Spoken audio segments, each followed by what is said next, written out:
Hey guys, this is Mel, and I'm back to talk about Legacies, episodes 114, titled Let's Just Finish the Dance, which premiered Thursday, March 14th, 2019 on the CW. I'm recording 20 minutes after the episode is aired, so huge spoiler alert. If you haven't seen the episode already, please go do so first, then come back and see what I have to say about the other episodes. Otherwise, my other videos are up on, my other reminders are up on screen. Take a moment to remind yourselves of those. Wow.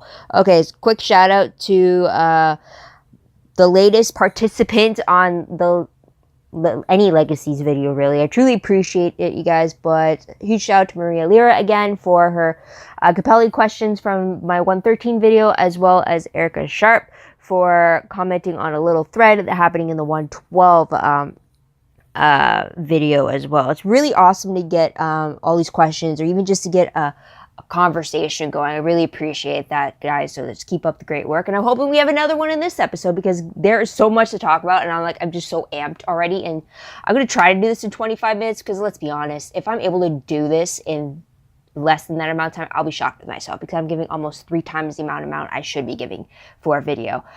So let's start the clock and let's begin with what happened in this episode. So first off, the episode quote of "Let's just finish the dance" was said by Hope to Roman during the Miss Mystic Falls pageant. I know, right?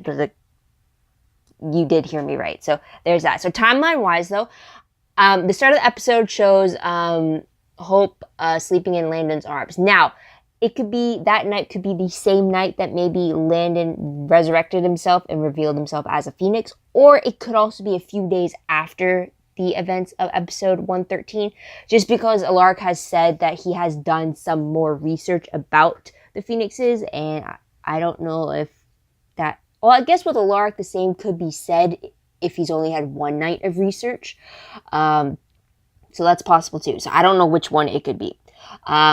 But it's definitely enough time that he forgot that he agreed to host the pageant, because when Lizzie brought up the form saying all the stuff's here, he's like, well, what's this for? He looks at it and his face was just priceless. It's just like, whoa, I forgot about this shit. So there's that. Okay, anyways, episode reminder, the Miss Mystic Falls pageant. Again, this is the 4th, yeah, nope, wait, is it the 4th time? This is either the 4th or 5th time we've had it featured in this universe. I'll put the other episodes up on screen. I know for certain it's 113 and 407. 407 is the one where April won, right? I think so, because then the next time we see it is in 807? 808 or 809. I don't know. It's during the flash forwards anyways. And then this would make it the 4th one, I think. But anyways, up on screen. That took way longer than I thought. So anyways, feature creature of the episode, we get a Gorgon by the name of Mia. And this is pretty much shown in the true Medusa representation with the snake for hairs and stuff like that, whose power is negated when 3 rings from a bronze bell are heard. It's either that or decapitation. They didn't really want to kill the girl, so there's that. But seriously, guys, listen up. This is a Gorgon, so what the hell is happening these last few weeks? Because I swear, I kid you not, last week with episode 1414 of Supernatural, it was a Gorgon as well. The first time the show has done a creature like that as its featured creature. So, and then this week I'm getting the same creature. So it's like, well, I guess both episode 14s, right? That's like crazy right there. And also, last week on Supernatural, I got the Ouroboros sign, which is the snake eating its own tail symbol. And that was first introduced to me in season 4 of the originals, with Little Hope dealing with the Hollow. And then also this week on Shadowhunters episode 313, I also get the exact same symbol on a bookshop. I mean, like, seriously, it's like, what the hell is going on? It's like, that's too many coincidences. And I don't think any way, shape, or form these 3 shows are talking to each other when, what are you going to do this week? Or what are you doing this week? Because also, Legacies, this was not filmed in order of production. Well, I guess now technically it was, but technically this is an additional episode, right? Because we originally had 13 episodes this season, then they moved it to 16, so technically we wouldn't have gotten this episode. Or would we have? No, we wouldn't have, because this is still marked as episode 14 as a production number. So it's like, what the hell is going on here? And then Shadowhunters was filmed last year, so it's like, what the hell? I'm like freaking out here. So it's just been a crazy week of episodes and concepts overlapping, and just like, I just needed to say that somewhere, just because this is the first time I'm recording since this occurred to me.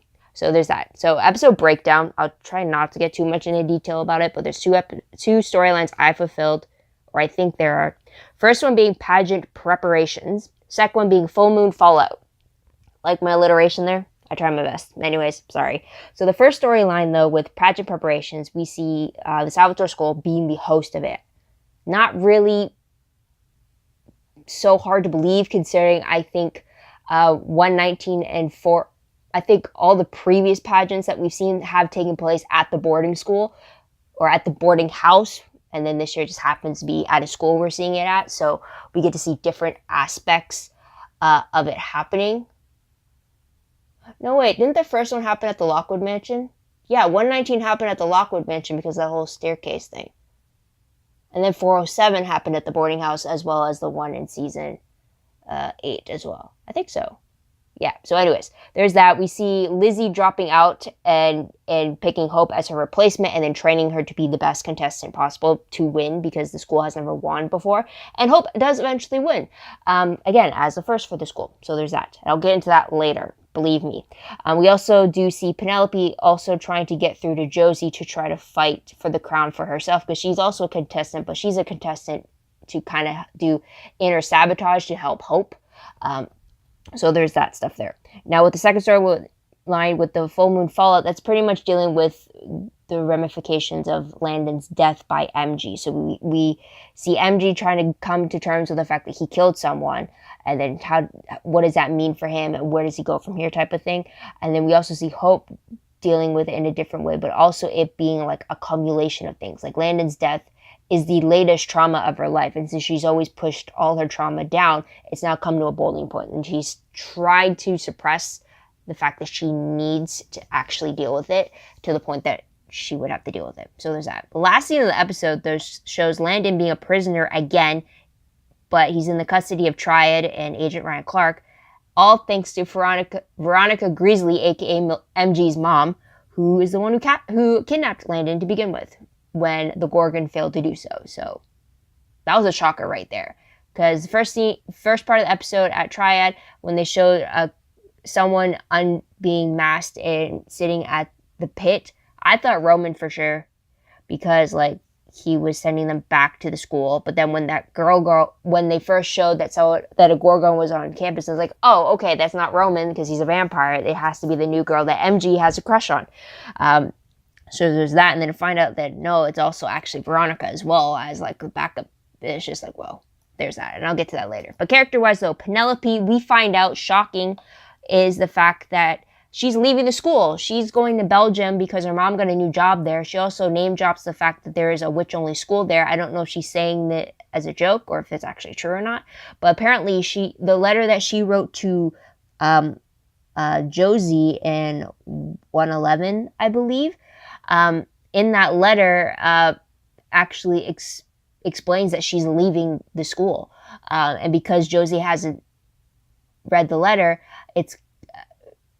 Penelope's kind of been trying to bring it up, and because Josie hasn't read it yet, she's still waiting to kind of drop the bomb that she's leaving the school. So that was kind of like a big fallout there, because then we see their goodbye and what it means and all that, which I'll get to in a moment. But then with Veronica, moving on to the next character, is the fact that she has her doubts about MG being at the school, to the point that she wants to transfer him to a different school, which I think is completely idiotic, because hello, what other school is going to be able to handle the fact that your son's a vampire? At any other school, he's going to have to hide who he is. He's going to have to control his urges on his own, while he's still trying to deal with what it is to be a vampire. Yet at the school, they're fully equipped to handle him. They're able to give him blood. They're able to cater specifically and know how to deal with vampires. I mean, if any school is going to be able to handle MG, it's going to be the Salvatore school. And the fact that she wants to take him out and put him overseas for students like him is like, hello, there's no other student like MG unless they're at the school, at the Salvatore school, because there's no one else out there who can understand what he's going to, unless it's another vampire or someone who knows vampires, right? So just like, I found her reason to wanting to move him out of the school to be absolutely ridiculous. I couldn't believe it at all. It's like, maybe, are you idiot or something? But sorry, but there's that. Roman, we see the return of. He was last seen in episode, I think, 510 of the originals. The actual episode will be on screen in case I'm wrong, or whether I'm wrong or not, it will be on screen. So there's that. But we find out that he's been doing some recon recruitment for Alark for the last 2 years. So kudos for him. We also find out, and he admits this to Landon, that he still has feelings for Hope, but he knows that it will never be what it was once for them. Because they can never get back to that place. Though we do find out that Hope doesn't blame Roman for his part in Haley's death, even though Landon thinks that she should be. But I'm glad that she's not. I'm glad that they're able to still, like, talk to each other. It might not be on comfortable terms yet, but at least it's there. But he was still able to be there for her when she needed him, so I'll get back to that later. But another thing with Landon, again, we see him being very jealous of Roman returning, also to Hope's reaction to his return. And we also have him finding out about Hope's secret in regards to his mother, Selah. And he does not react well to that as well. Understandably so. So there is that. Tidbit-wise, let's move on there. We do get confirmation that Dorian has truly left the school.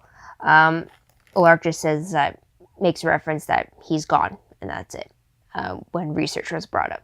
Also, we found out that Lizzie has been extensively researching the Miss Mystic Falls pageant and trying to figure out how to win. And this is how you compare it. You know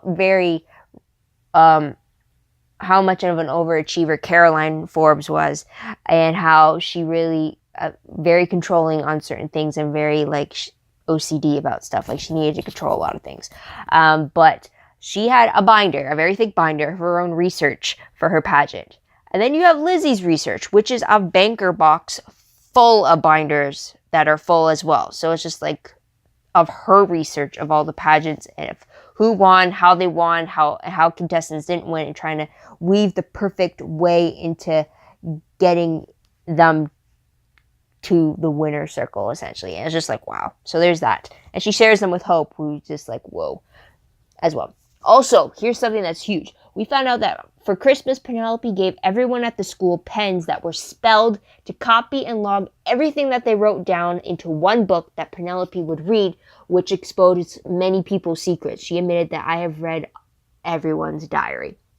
And in that, she mentioned knowing Josie's thoughts about the pageant, because she pretty much says them word for word to Josie, which is kind of like a giveaway there. Also, we see her exposing Hope's secret about Selah to Landon. And also, we know that we know that Penelope knows about the Gemini merge because of Alark's notes. And she gives this tell-all book to Josie so that she can learn more about the merge, because she basically says, now that she pretty much is giving off the point that now that I'm not here to fight for you, who else will? Josie doesn't know what that means, but when she brings up the merge, that's why, because she's afraid that Josie won't fight for herself when it comes to the merge, and because the twins have to go against each other in that. So that was a surprise there, but at least that's kind of putting that merge topic into play, because the twins need to know about it. Lizzie subconsciously knows about it because of the whole genie thing, but she doesn't remember it. So hopefully this brings up some things.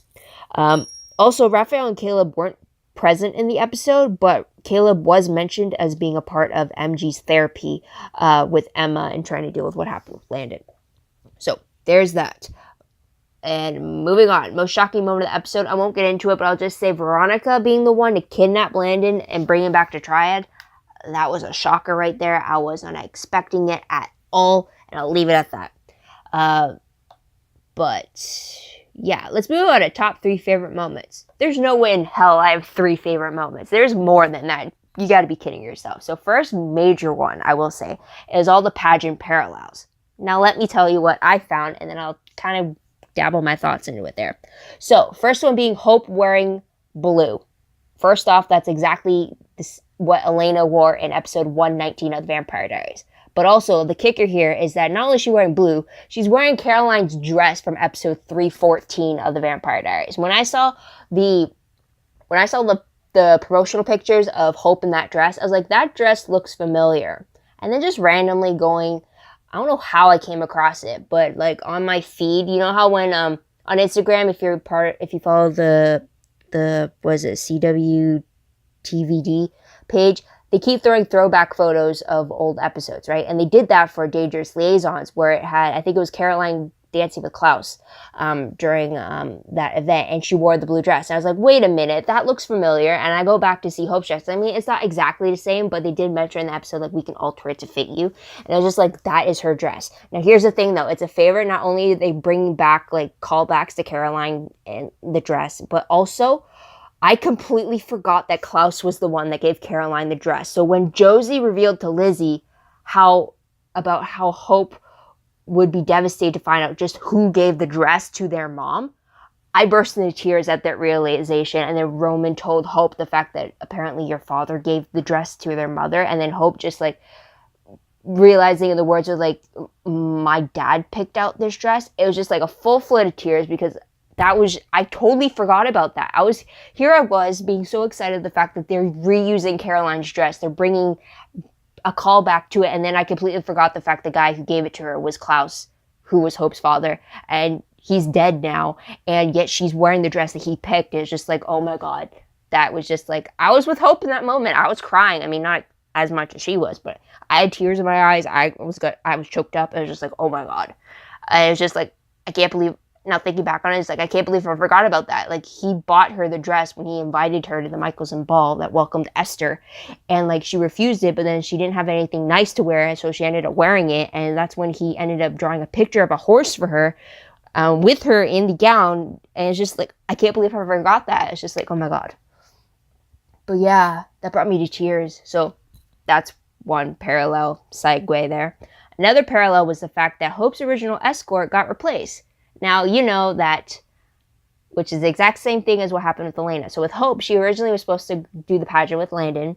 He ended up leaving because he found out about her secret. And then Roman stepped in to save her, and he ended up doing that nearest touch dance thing with her, which is exactly what happened with Elena. She got ditched by Stefan, and Damon came to her rescue in episode 119. And we have the epic dance that kind of started the Damon and Elena train downtown, because that was the episode that made me root for Damon and Elena. So to see Hope and Roman do that dance, I was just like, yes, because I was rooting for them in season 5 of the originals before we found out that he was part of the whole group that kidnapped Haley and wanted to destroy all hybrids. But, like, I was rooting for them. So to see them do that iconic dance in their own version and then just have her kind of like, are you okay? And then, like, being there for her and saying, like, you just 5 more minutes, and you can be done with the day. You can save face and stuff like that. It's just, I love that moment. And it's just like, yeah, she ended up in tears, but then she ended up in Lizzie's arms, and it's just like, so much emotion here. But I love that parallel. Also, another side escort twist off parallel is the fact that Josie was originally supposed to be escorted by MG, but she ended up being escorted by Penelope. Not really that. I mean, yes, that's cool for all the Posey fans, but the fact that you see it happen twice, I mean, MG kind of skipped out on the practice as well as the pageant itself, so I guess you can't really say that he was supposed to be her escort, even though Penelope claims that he was supposed to be. But, like, that's another escort swap there. So there's that. Also, another little side parallel, I guess you could say, is that you have the division between Hope and Josie running against each other for the pageant, even though Josie was kind of doing the whole sabotage to other contestants, but that's similar to Caroline and Elena running against each other in the first pageant that we saw in 119. So there is that. Also, you have the whole parallel of the fact that Hope kind of has the whole orphan thing going, while Elena had that as well, so it's kind of like doubled up there. So that was a whole bunch of tie-ins I could think of with just the pageant itself, so that was pretty crazy there. Another favorite moment, I would have to say, aside from that, but it's kind of tied into it, is the fact that we got a lot of Hope and Lizzie moments in this episode, which I absolutely love, especially after the revelation they had about what their dynamic has been for the last 3 years in the Mummy episode. But I really like that Lizzie was trying to help Hope, not only with trying to train her to be the best candidate for the pageant, but also to help her through the breakdowns, because Lizzie herself has her own magical mental breakdowns, and she could see the signs of Hope being on the verge of having these breakdowns, and she was trying to help her get through them, either whether that was by shouting at the top of her lungs and just letting out this burst of magic like she did with that kitchen demolition scene in the pilot episode, or if it was crying into the arms, or if it was just allowing Hope to cry in her arms like she was always meant to do all along, and just let those tears fall. I really like that between the two of them. Also, when she was, if you notice, every time that Hope's magic is about to flux out and how like things are starting to rattle, the moment that Lizzie intervenes, not only does she intervene, but she always has a part of her touching Hope, either the hand on the shoulder or she's hugging Hope. And it's because when Lizzie does that, she siphons that magic that's ready to burst from Hope. She siphons it away so that it doesn't break free and kind of expose them all. So we see Lizzie taking away that pouring of magic and kind of soothing Hope that way, so that that power doesn't fully erupt inside of her. So I thought that was pretty cool subconsciously for it to happen, so I really appreciate that. Also, I really love the pinky promise that they made between each other, how Lizzie said, I'll help you get Landon back if you help me get Josie back, because they're both angry with their respective better halves.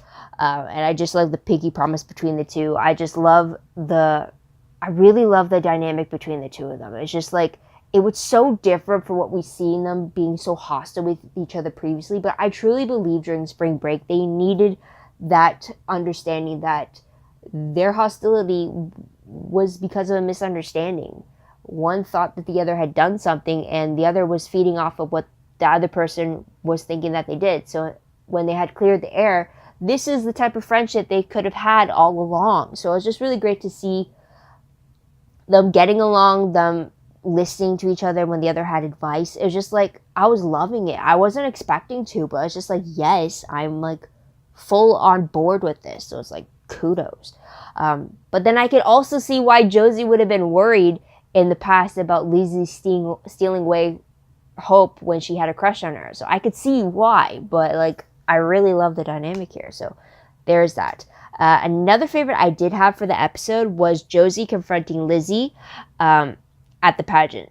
She confronted her about how Lizzie knew about Penelope leaving and she didn't tell Josie, or she prevented ways for telling Josie, and then also about how Lizzie immediately picked Hope as her replacement for the pageant instead of thinking of what her sister would have wanted.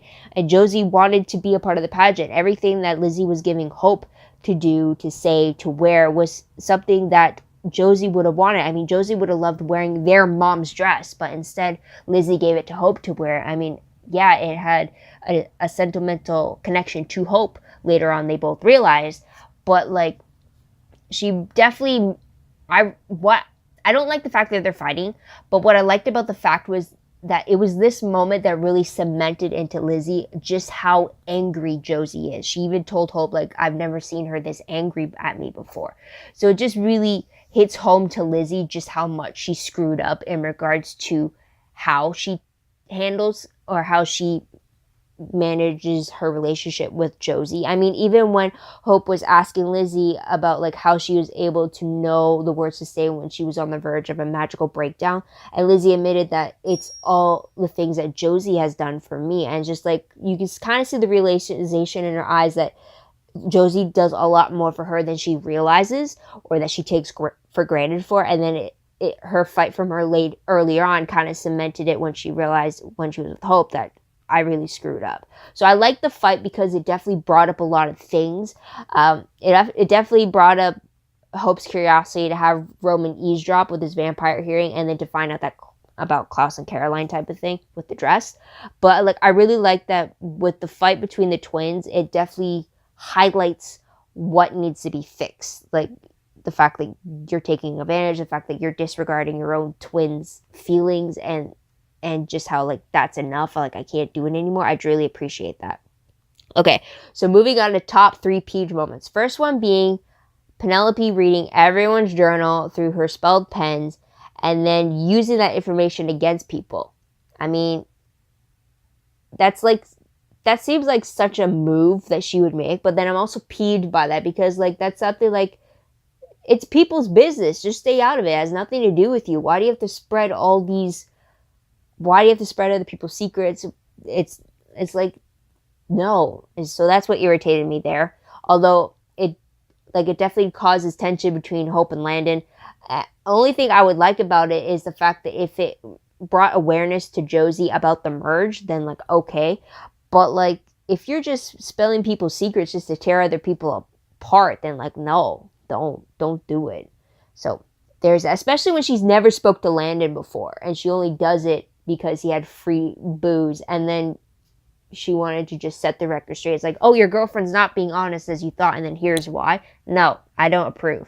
So there's that. And another peeve I had was Veronica herself. Not only was I pissed off that she wanted to transfer MG to another school who did not cater to his vampire uniqueness as that, but also the fact that she kidnapped Landon is like, no, this lady has been shady since the moment I knew that she was keeping her son's vampire secret a secret from her own husband.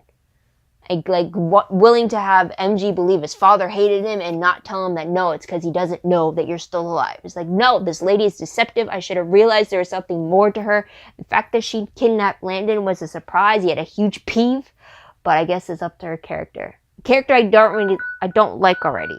And there's the time where I definitely kind of knew I would go over it. You all knew it too if you're watching, so thank you for listening to this. But what moment will I remember most when I look back on this episode? The Miss Mystic Falls pageant. For sure, hands down, absolutely. So there's that. So there is that. And oh crap, I forgot a favorite moment. This is what you get when your document kind of splits down the page in a chart format. I forgot. I'll mention it now before I get into random questions. I had another favorite in the fact that I liked how MG was able to single-handedly stop Mia the Gorgon the way he did, how he did his research, how, I wonder when he did his research though, the way that he was able to do her research and still keep her intact, the fact that he was still able to reason with her and then have her undo what she had done because Olark had been turned to stone, his mother had been turned to stone, so really he was the only one that was capable to get the job done. So I really appreciate that he stepped up the plate here, especially after what happened in the previous episode. I feel like he was trying to take on some more responsibility, trying to make up for what he did, try to be a better man. So I appreciate that for sure. Also forget the fact that I always mention that Olark and Hope, I would always mention something about them. I like the fact that Olark stood by Hope when Landon confronted him, and Olark was like, if you're going to blame someone, then blame me, but give Hope some slack. And she was only doing it to protect you in regards to the secret. So I do appreciate that. I forgot that they had a sparring session together and he was trying to ask her if she was okay, if she needed help, that she needed to talk to somebody. And then she was like very aggressive and saying like, I'm fine. And she had a magical burst against him. He was like, okay, maybe I need to let off some steam. So I really like that he was inquiring about her well-being. So there's that. I completely forgot about that. Like, damn it. But anyways, let's move on to random questions. Let's get back to the regular setup. First question. Did MG ever confront his mom about the fact that she was keeping his dad in the dark about him being a vampire, or the fact that she was lying to him about how his father didn't want to see him when in fact he didn't know that he was still alive? I feel like they still need to have that conversation here. So there's that. Another question. Will Mia think about being a student at the Salvatore school?